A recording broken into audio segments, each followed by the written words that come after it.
அனைவருக்கும் வணக்கம்.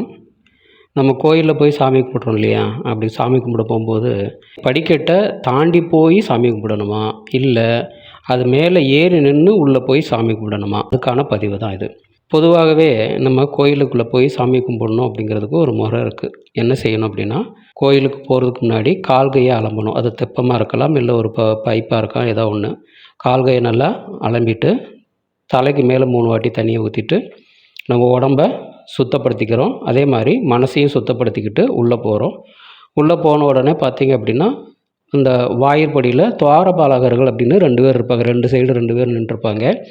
அவங்கக்கிட்ட போய் பெர்மிஷன் வாங்கணும். ஐயா, இந்த மாதிரி நான் உள்ளே போய் ஆண்டவனை தரிசிக்க போகிறேன், எனக்கு கொஞ்சம் அனுமதி கொடுங்க அப்படின்னு சொல்லிவிட்டு அவங்ககிட்ட பெர்மிஷன் வாங்கிட்டு, அந்த நிலைப்படி இருக்கு இல்லையா? அந்த நிலைப்படியில் என்ன பண்ணணும் அப்படின்னா, நிலைப்படியை தாண்டறதுக்கு முன்னாடி என்னிடம் உள்ள அனைத்து எதிர்மறை சிந்தனைகளையும் இங்கேயே விட்டு விடுகிறேன். எப்படி? என்னிடம் உள்ள அனைத்து எதிர்மறை சிந்தனைகளையும் இங்கேயே நான் விட்டு விடுகிறேன் அப்படின்னு சொல்லிட்டு விட்டுட்டு, ஓகேங்களா, அந்த மனசு ஃப்ரீ ஆகிடும். ஏற்கனவே உடல் சுத்தமாயிடுச்சு. இப்போ அந்த படிக்கட்டை தாண்டி போகணும்.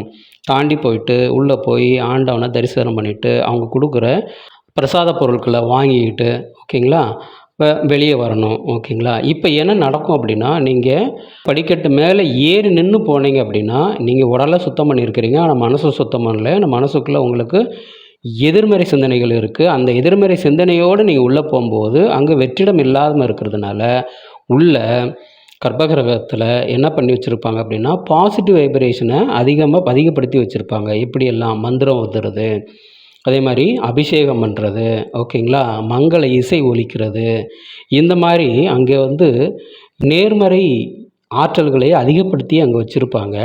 அப்போது நீங்கள் எதிர்மறை ஆற்றல் வெளியே விட்டுட்டு மனசு எம்டியோடு உள்ளே போனீங்க அப்படின்னா, உள்ளே இருக்கிற நேர்மறை ஆற்றல்கள் உங்கள் உடம்பில் புகுந்து உங்கள் மனசிலும் புகுந்து உங்களுக்கு ஒரு நிம்மதியான வாழ்க்கைக்கு வழிகாட்டும். ஓகேங்களா.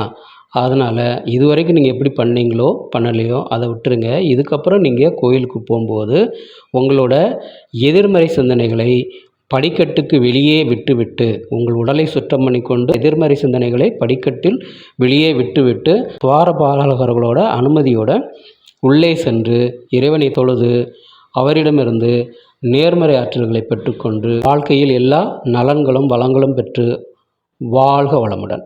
நன்றி, வணக்கம்.